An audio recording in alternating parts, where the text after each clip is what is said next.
Hello and welcome back to Just for Fun. I am Wheels, and today we're talking about a digital card game rather than a physical one, and a one that feels very different from anything I've ever played on tabletop or on a PC. Talking about the Bazaar today. This is a game by Andrew Yanyuk. Yes, I am reading that because I know nothing about Hearthstone, I'm afraid, but he's also known as Reynad. He's the founder of an esports team called Tempo Storm, and he used to be, or perhaps he still is, a professional Hearthstone player who wanted to make his own game, assembled a team, launched it on Indiegogo. I think it made like 100,000, which for like a video game is not a whole lot. Has gone for a second round of funding now, which actually got like a few million in, which is obviously a bit of a bigger deal, and is currently in a closed beta, which I've been playing to test this out. Wasn't sent a code or anything. We just bought the access to the closed beta so we give it a go, and I'm pleased to report that it's really cool, and I was really excited to talk about it. So before we get into my thoughts on the game, I should probably explain what the Bazaar is. So the Bazaar is an online PvP/PvE card game, but it's not very similar to a standard card game like Magic the Gathering or Hearthstone for that matter, in which, you know, you build a deck, you go into a battle, and then you play the cards one at a time, drawing off of, you know, like a 60 card deck or a 40 card deck, whatever it is, playing the things in that deck. Instead, the Bazaar kind of mixes like the drafting experience that you get from like limited games and things like Magic, you know, where you're sort of like grabbing cards from a different selection and then trying to assemble something on the fly. And it mixes that with, instead of standard card gameplay, like an auto battler instead. If you've never played an auto battler, it's kind of like a thing where you assemble like a little machine almost. And then you just kind of hit go and hope for the best, and you hope that your machine works better than whoever else you're fighting against who has their own little thing that they've been assembling. But once it's set up, you can't actually interact with it. So all the battles in the Bazaar happen in front of you. You can only sort of build the deck, and then the deck plays itself, if that makes sense. So all the items in the game have like either a trigger or some kind of cooldown on them, or they just have like a static effect, like an enchantment or something like that. And then once that clock runs down on the item, they will trigger and they will do the thing, and then they restart their clock. And basically it's whoever can, you know, hurt the enemy enough that they drop, or that can run out the clock enough with enough health that their enemy dies to a thing called the Storm, I think it's called, which is basically after a certain amount of time, you slowly tick down damage on both sides equally, getting more and more and more until someone dies. So as soon as someone dies, the match ends, and then whoever is the victor gets the point. So the strange thing about this game is you're not matchmaking in a traditional way. You're not sort of like jumping into a 1v1 and then playing together at the same time. I take a turn, then you take a turn, or whatever it is. Instead, most of the game actually takes place completely on your own, doing a lot of solo play in this. And you'll come into different encounters with things like, you know, shops where you can buy new gear, or fights against like, you know, NPC monsters, or, you know, random events that can grab you certain like skills or different like power-ups or temporary bonuses and stuff like that. And then you go for a whole day of doing those. I think there's about 6 hours in a day. Each one will be an event. When you hit the halfway point, you'll fight an NPC monster, and then when you get all the way to the top of the day, you fight against another player. And then with that player, they'll have assembled their own build. You'll both be on the same amount of like days, so you've both had the same amount of time in the game. You fight against each other, you see who wins. It's kind of a strange thing to like watch when you're first seeing it in footage. If you've not played an auto battler before, it will look very strange. If you are seeing it for the first time, I think a lot of the stuff will look very confusing, especially when you see like a high level build and there's just numbers flying all over the place and crazy stuff going on. You have no idea what any of it means. But if you look at some of the footage that I've got here, you see some of the like first turns, you know, the first ever battles you do, where everything's very like straightforward. I've got a spear and it does damage every X amount of seconds, and then if I can do more damage to you than you do to me, by the time you run out, I'll win, etc, etc. So that is the Bazaar, and Yeah, it's a strange one. It's very different to games I've played in the actual like battles against your opponents are just like a tiny fraction of the gameplay. So it's something for obviously for people who like playing limited. If you love playing draft, like this will feel very, very cool and familiar to you because it's all about sort of like learning the environment, learning what items go well together, what you can look out for, and then figuring out, you know, like, oh, if I go to this shop, then he's more likely to have this item that I might need to assemble the build that I did a couple of games ago that did really well, or this, you know, monster encounter has a certain like rare item drop that I could get that would really boost my, you know, effectiveness and all that kind of stuff. It's about learning the environment that you're in, much like when you're learning a new set to draft in Magic. Like if you're looking at all the cards in Bloomburrow and, you know, okay, well, if I've got a lot of this in my opening pack, then I should be looking for this in my second.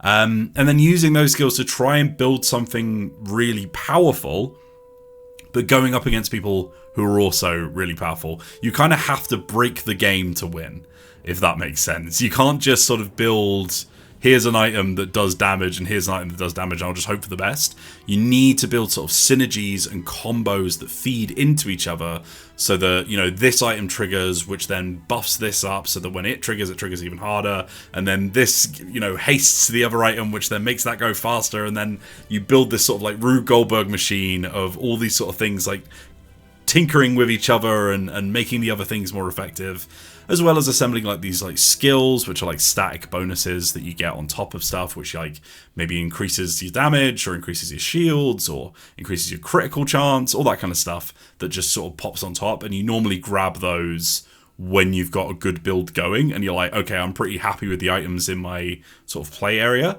Let's just go from there and start making them even more powerful.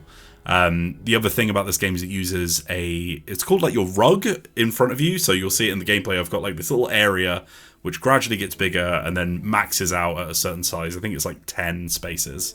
And each card in the game is either 1, 2, or 3 spaces big. So you've got small, medium, and large items, and you can only fit so many of them on your board at once. So whilst you've got like, you know, like run over stuff, so you've got like space to put things that you don't want to use like right now, but you might want to use in an encounter to come, or you might want to sell it off for more money or that kind of thing. All the stuff that's on your board is the only thing that will actually trigger when you get into a fight. So you have to choose with your limited space what stuff you want. And the bigger the items that you want, the less space you'll have to put them in, because you can only fit like 3 large items at most, which would be, you know, 9 out of your 10 slots. And then you got room for 1 small one on the top of that. So it's all about kind of like this weird kind of positioning puzzle as well. You're sliding these little things around. You can freely move them until you get into a fight, at which point, you know, you just have to hope that you've got them set up the way you want them.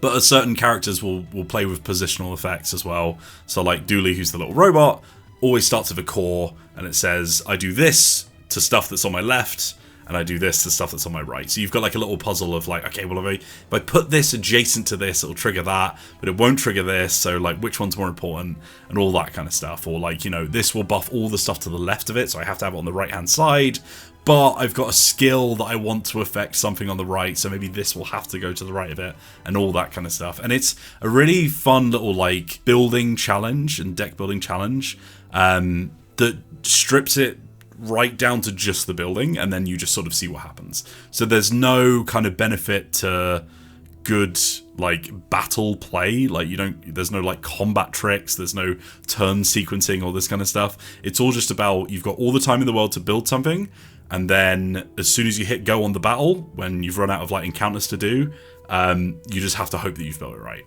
It's very, very cool. The PvE stuff, so playing against other players, has this really smart system where instead of just sort of like going up against someone live on a server, which obviously, especially for a small games company, is actually really difficult to pull off. Like multiplayer stuff is always a million times more expensive and difficult to run and unreliable than it is when you just put a game out into the world. And I was really impressed with how smart the multiplayer system in the Bazaar is, because it's essentially, because everything is just automated. So, you know, I don't need an opponent player to control anything. They just have to submit their day 3 build or whatever it may be. Basically, whenever you go into a fight with a player, it records your build and puts it into the server. I don't know when they refresh these or like how often they get like churned in and out. But my day 3 build with my Pygmalion character or whoever it is now saved in the server. So now when another player starts their run and they get to day 3, they can get matched against that like ghost of me. So it's like this was a little snapshot of what my build looked like when I went into my day 3 battle, and you play against that. And I'll get the same. I'll just get another ghost of a player, which means that we never actually have to be synchronized at any point. It's a completely asynchronous battle that happens between two people who could have been playing at opposite ends of the day, and yet we've come up against each other, which is really cool. So it means that it's very, very easy, and especially right now when it's in closed beta and everything's a little bit janky and broken, it makes it very, very easy to just recover your position. So like if you disconnect from a game, it could be 9 a.m. you're playing, your internet goes out, and then midnight the same day you log back in because your internet's back on, and you just jump straight back into where you were. And you could have been at like the start of a battle with a player and you're absolutely fine. So it's got like a really robust system, I think, for making sure that you can actually play when you need to play, which is kind of cool.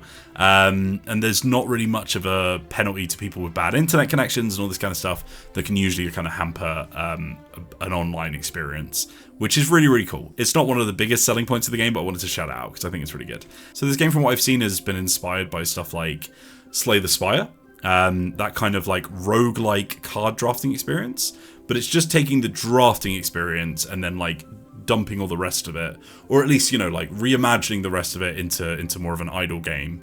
Idle because you sit there and watch it happen rather than actually doing anything. But the game that I think it reminds me of the most is Vampire Survivors, if you've played it. This is a game where basically your only control in the game is moving the left stick so that your character like walks around, and then everything else, all your weapons, just like in the Bazaar, are automated. They just do their stuff every X seconds, right? So it's got a similar thing where every now and again you'll get a new power and you have to pick which one you want, and you add it into your loadout, and they will synergize with each other. So you might have like a thing that heals you every time you hit, and then you get another item that says whenever you heal, do this, and all this kind of stuff. And that is like very much the same vibe of the Bazaar on a mechanical level, but also it has the same effect where Vampire Survivors is a game where the difficulty of the encounters is really ramped up, which means the only way that you can actually do well or progress in the game is to make a build that is so broken, like so completely unhinged, that it's like almost slowing down the game when it runs. And that's exactly what you have to do in the Bazaar. You have to make something that is so powerful, so like game busting, that like you can see the actual processes of the game like slowing down as the frame rate goes down from how much stuff you're doing all at once. And there's a variety of ways in which you can do that. There are loads of different archetypes already, even with just the like first set of cards, for the closed beta being available, and even with just 3 heroes that you can play as when I think there's going to be like 6 or something like that when the full game releases. But it has that same vibe of like, you get late enough in your game. So it's, say it's like day 7 or something. So you've done 6 encounters with other players already.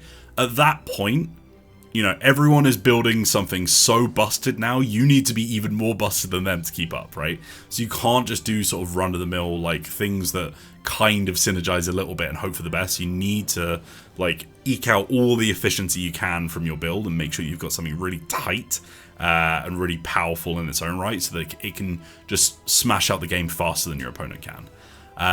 So right now, as I said, there's 3 characters you can play as in the closed beta.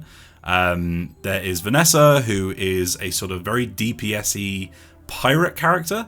She has like this aquatic theme, which is kind of like a typal effect in Magic, where it's like stuff triggers based on how many of them you have, and like all of the things. It's like a keyword that will get referenced by other cards. She's got a lot of weapons and weapon skills, so she can go hard on just like massive amounts of guns and cannons and ships and cannonades and trebuchets and whatever, and just try and burn you with massive amounts of damage in as small time as possible. She's also got loads of like poison effects she can do. She's very sort of damage focused, and she isn't very tanky. On the other side of that, on the flip side, you've got Pygmalion, who is the most tanky character. He already starts with loads of health. He's got loads of effects that can heal him, that can build up shield, which is basically like temporary health that you add on top of your main health, and loads of like big damage effects that you can get based on that. So like, you know, a lot of weapons that say every time you heal, put the damage on this weapon up, and then it will just hit very slowly, but it will hit very big. Meanwhile, you're just tanking out all the damage that your opponent's flying at you because you've got loads of shields, loads of health. You don't really care. There's all sorts of like weapon builds for him as well, where he can just do big swings. So rather than loads of little effects triggering really fast, he might just have one giant hammer that just smacks you into oblivion. Or maybe he's got loads of things that kind of trigger into each other to snowball into big damage turns. Or he can just convert all of his shield into damage and all this kind of stuff. So he can either be built like a straight tank where he just has so much health that you physically can't kill him, and then when the timer runs out, sorry, you died. Or he kind of converts that tankiness into one big swing. And then lastly, for the opening three, we've got Dooley, who's like a little robot guy. He's very cute. He comes with a core at the start of the game. You can't ever get rid of the core. And he's the most positional of the characters that currently exist. He has the most effects where you want things to be adjacent, or you want, you know, things to be to the left of the core or to the right of the core, or, you know, things that trigger on the left to make the right thing happen. So there's one like skill I think you can get where the thing that's, or maybe it's an item actually, the thing that's on the left triggering speeds up the thing that's on the right. So like the two ends of the rug kind of feed into each other and all that kind of stuff. He's got loads of things that are a little bit more tricky to build around. Like he's got a lot of burn skills, burn being like this kind of tick damage, very similar to poison, but basically poison is slower. Or, you know, you add it slower. It tends to be more difficult to get poison on someone than it does to get burn on them. But burn can't get through shield in the way that poison does, because poison just ignores shield. And it does tick down. So, you know, if you had 45 burn, you would take 45 damage, and then a second later you'd take 44 damage, and then 43, and then, you know, eventually all the way down to 0. Poison would just be like, you take 10 damage every second because you have 10 poison. And if it goes up, it goes up. So he's got a lot of burn skills that he can use. He's got loads of shield synergy. He has like, there's a keyword called friend, which is like a type of card you can get. It's like little guys. So he has a few synergies around that. And yeah, there's like already just from these 3 heroes, and we've got sort of sneak previews of the other ones that are becoming, like Jules the Chef and stuff like that. Just from those few, there are loads of different avenues that you can take them all down.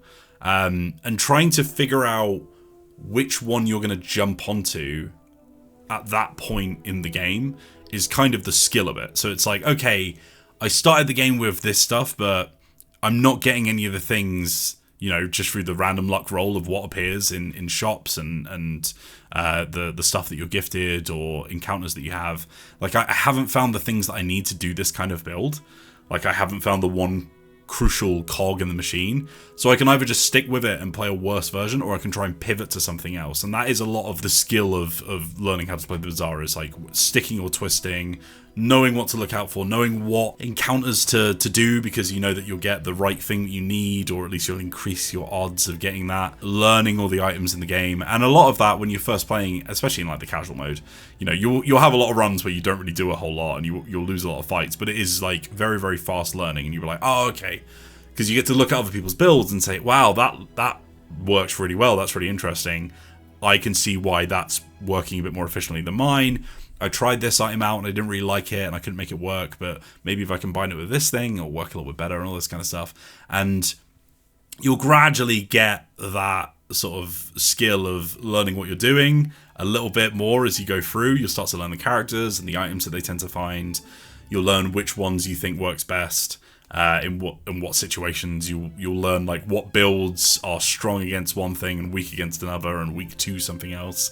And eventually you'll start actually picking up some wins against opponents. And basically the way it works is, at the end of each day, you fight a new opponent, and you keep going until, after a loss, you run out of prestige. And basically whenever you lose a fight against a human player's build, you lose prestige equal to what day it is. So you start with 20, the first loss costs 1, then 2, then 3, then 4. So they snowball out, and then eventually you'll get to 0, where you get like one last chance, one one last pick-me-up, basically, where you get like a little catch-up mechanic, and then the next time you lose, you're out. At the end of that, once you finally lost, you'll get like a victory screen, or a loss screen, I guess, depending on how bad you did, and you get between 0 and 10 wins. If you get 10 wins, you just outright win. That's called a gold victory.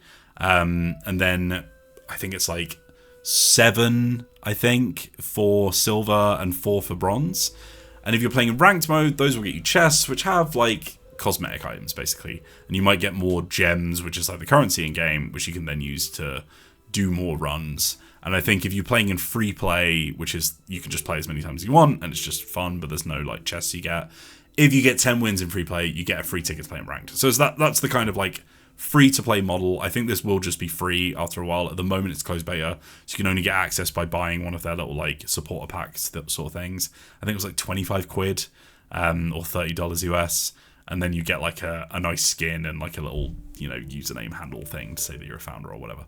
But yeah, that is the sort of core of the game.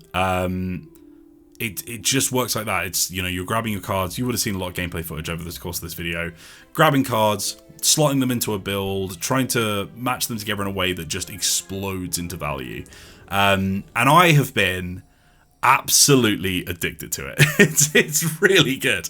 It's got that same one more run feel that Slay the Spire has, where it's just like, oh, maybe I'll just try one more and see how it goes. You can jump in and out, which is really nice because it's all very like, it's all very slow and methodical if you want it to be. You can just sort of like blitz through different encounters, especially once you get used to them, a bit more familiar with them.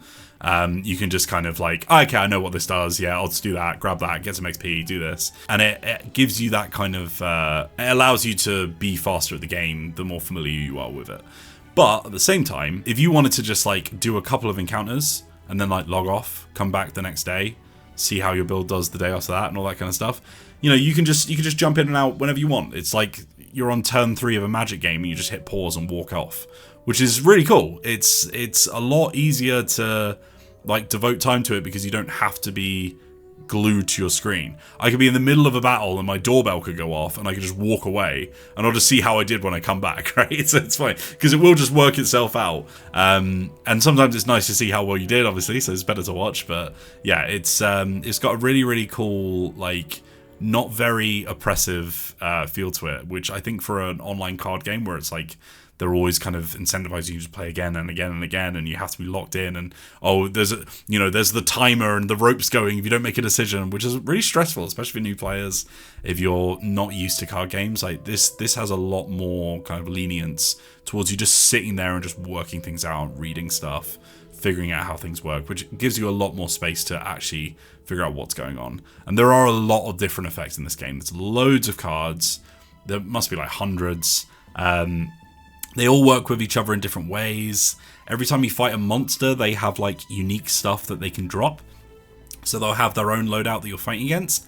And any of those things that is on their board, or any of the skills that they have, could be the thing that you get by, you know, winning the fight against them.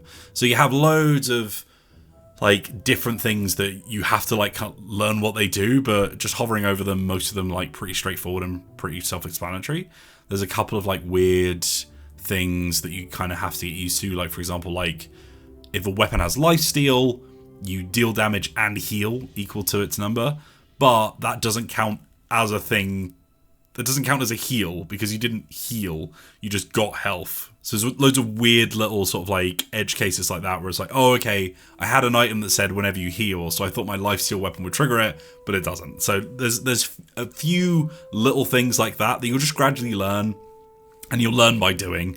And at the end of the day, like if you're just playing casually, like there's really not much that you're missing out on by not getting what you get. So yeah, there's kind of an interesting thing. I think my biggest question is like how this now kind of continues to evolve. Like if this is trying to follow that online card game metric where it's like there's a new set every, you know, X months and it's like new stuff that you get in.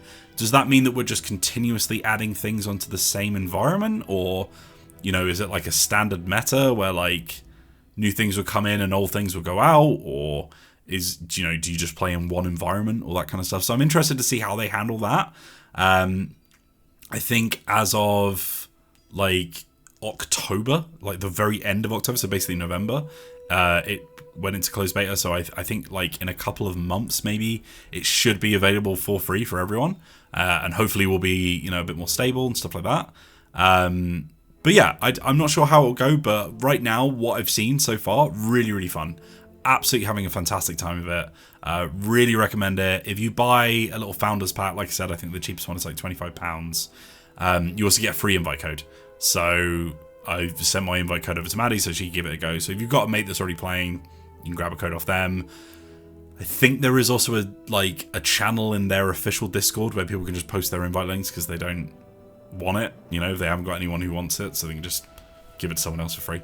So if you want to just jump on free and give it a go, that's a very easy way of doing it, and it's really fun. The art style is like super vibrant and colourful and fun. There's loads of like really silly characters. All the different merchants are like very flavourful. They have like these really lovely like portraits of them with like custom voice lines for them all. All the items are really interesting.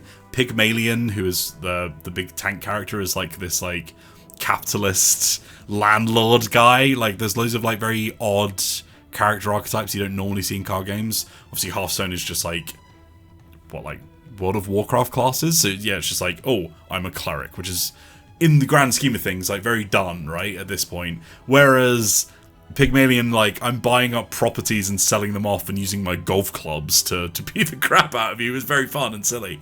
And it's, yeah, loads of, like, really interesting kind of new takes on that kind of, like, science fantasy, very, very high fantasy feeling to it, but quite modernized as well. Very kind of, like, what's the word? Anachronistic. Like, so that, you know, it's like, yeah, it's a world in which I've got my giant ice sword, but at the same time, I've got an ATM on my like, you know, weapon table that generates money every now and again and stuff like that. So yeah, really, really cool, really interesting theme, lovely art, great music. Really enjoy just like vibing out of it and sitting there and just like enjoying all the silly little voice lines from all the characters and stuff like that. It's something that I think will be very kind of confusing to look at when you first see it. And I think if you're looking at this footage and you're just like, I just see loads of numbers, I don't understand what's going on. I'm going to show you now. Like, this is what my first battle looked like on a run. So look at how normal and manageable this is. And then as we go, I'm just going to like layer on the battle after that, and then the battle after that, and then the battle after that. And you can see that it does gradually get to that point where it's the silly, ridiculous numbers flying everywhere. And you will understand what all those numbers mean when you've put them there. You know, there might be times where you're like, oh my god, I don't know what just happened. But as you gradually learn how the game works, you're like, okay, I can figure out what's going on here. And it means that, you know, you've got a lot of time to figure out why the silly things are happening before it matters that they're happening, if that makes sense. So that is the Bazaar, a game that I very, very much recommend. It's in closed beta right now, as I said. I'll have a link down below. I think I should have like a little referral link, so, you know, it gets me stuff if you grab things. So that's nice. If you want to help me out playing the game, I've been streaming it on Twitch as well, so join us on Twitch if you want to see more footage of the game. Hopefully this video will be going out this week, which means that hopefully by next week we can do a stream of it, and you can see how the game plays. It's very fun, it's very cool. Give it a go, or wait till it's free if you want. That's absolutely fine. But yeah, cool to see, like, you know, people who are making their name from playing stuff like Hearthstone and saying, well, actually, I really want to try my own hand at this, and, you know, like, try running a studio, doing things like that.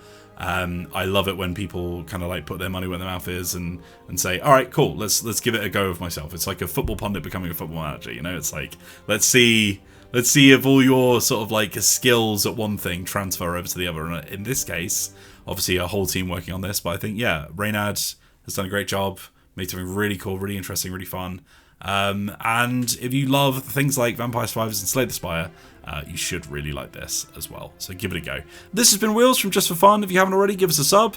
We do all sorts of like trading card game content, as well as just like board games, RPGs, anything tabletop related. This is still sort of weirdly tabletop related, so I thought I'd give it a talk about on the channel because I've just been enjoying it a lot. If you want to see more from us, then hit the video recommendations on my side here, or you'll see them listed. You know how YouTube works. We're going to have more content for you coming up in the next week or so, but if you can't wait for any more, jump on over to our Patreon, give us some support, and you can see exclusive behind the scenes stuff. We do things that are like non-video gamey, non-tabletopy, just like us hanging out, all that kind of stuff. You can see Maddie playing bass, cooking, all this kind of stuff on our Patreon, or you can just support us for as little as £1, just a single British pound, just to help us out. Gives you access to like behind the scenes updates, and also we're working on a Discord, which I'm hoping should be live by the time this video goes live, if not within a week or so. So there you go. Thanks very much for watching. We'll see you on the next video, but until then, have a nice weekend.